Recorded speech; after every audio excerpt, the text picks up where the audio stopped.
Hi, I'm Dr. Kalpana Raman, the clinical psychologist working in Medanta. I'm there working in the Division of Mental Health and Quality of Life in the Institute of Neurosciences. Today, the topic of discussion remains to be stress management. Daily in the corporate sector or in the general life also, there's a constant push and pull strain. Having physiological diseases or any kind of disorders happens to be easy to identify because we all have blood tests, EG, ECG reports going on which tells us that which disease we have. But when it comes to mental strain or mental stress, it's very hard to identify until and unless it manifests into the physiological system of us.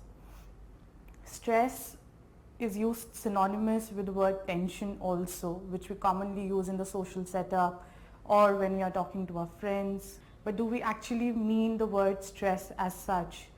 Stress connotes that we are perceiving, and it's a bodily response that we're giving to a perceived threat or a demand that we have in our lives.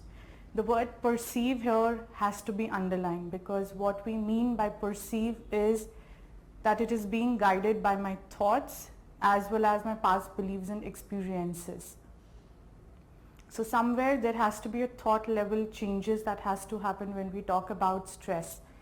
I do understand, and I think we all do understand, that every day we have to meet up the deadlines, the demands that we are having.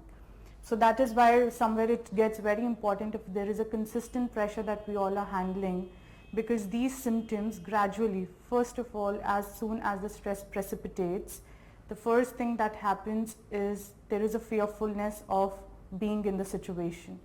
Once there is fearfulness, the first thing that comes up is the anxiety symptoms, which happens to be a temporary state of mind, because the first symptom that you can find it out in yourself probably is the nervous system attack. The sympathetic nervous system, as we know, it is known as the heightened state of arousal, wherein your heart rate, your blood pressure rate, your respiration rate, everything goes high.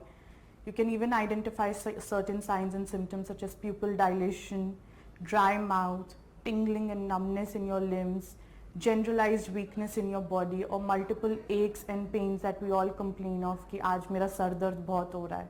But have we actually started retrospecting and seeing that what is actually happening?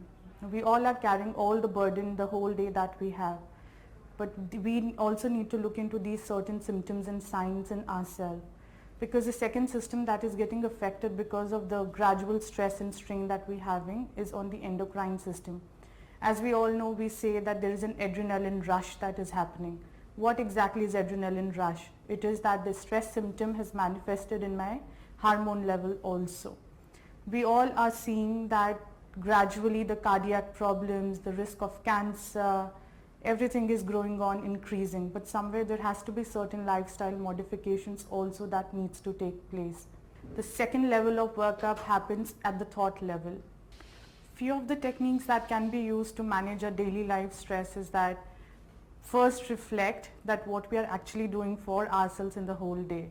That means that we can engage in all the hobbies and interests that we used to have as a child and engage into them right away, so that something like singing songs or listening to songs if you like it and feel it that it is more relaxing. Engage in yoga and meditation as well.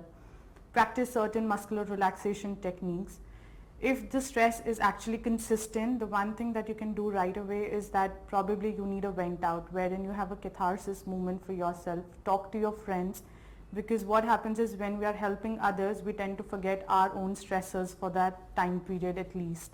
So we can do this also, as well as engage in activities that you feel that are more relaxing for you.